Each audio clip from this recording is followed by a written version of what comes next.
Hi అండి, ఈరోజు మామిడికాయ పచ్చడి ఎలా పెట్టుకుంటున్నామో చూపిస్తున్నాను.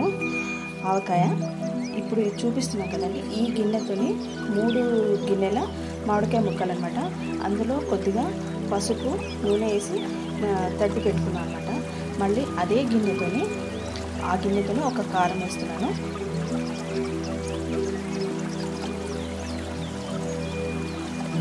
ఏ గిన్నెతో అయితే ముక్కలు కొలుచుకున్నామో అదే గిన్నెతో కారం వేస్తున్నాను. ఈ గిన్నెతో 3 గిన్నెల ముక్కలండి, ఒక కారం, ఉప్పు. ఇది రాళ్ళ ఉప్పు అండి, దీన్ని మిక్సీ పట్టేసుకున్నాను. ఉప్పు కారము ఒకటి వేసుకున్నాను కదా, సగము ఉప్పు వేస్తున్నాను.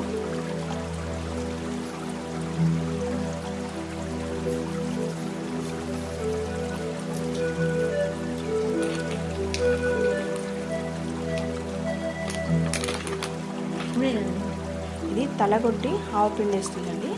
తలగొట్టి ఆవపిండి ఏంటంటే ఆవపిండి కారము కొద్దిగా సమానంగా వేసుకుంటే మనకి పిండి ఎక్కువ వస్తుంది. మొత్తం ముక్కలుగా ఉండకుండా కొంచెం పిండి ఎక్కువ ఉంటుంది అన్నమాట. ఒక 2 స్పూన్స్ మెంతి పిండి వేస్తుందండి.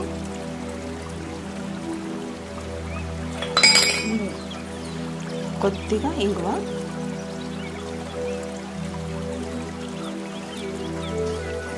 ఈ ఉప్పు కారం ఆవపిండి మెంతిపిండి ముక్కలకి బాగా పట్టించుకోవాలి.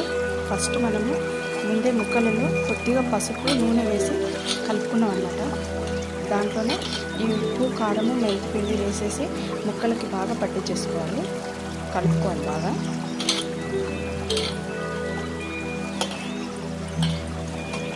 చూస్తుంటేనే కలర్ఫుల్గా నోరూరిపోతుంది. అదే గిన్నెతో నూనె పోస్తుందండి.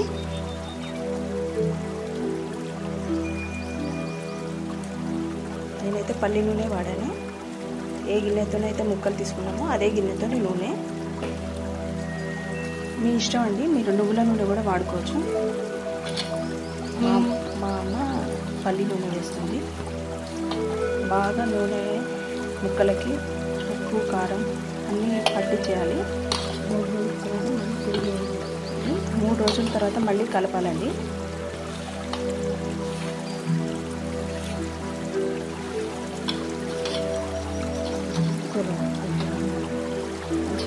నూనె బాగా పట్టిందండి.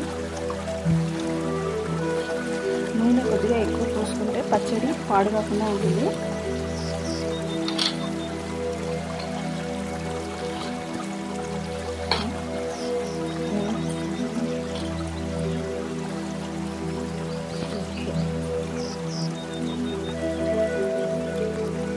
ఇది అయిపోయిందండి.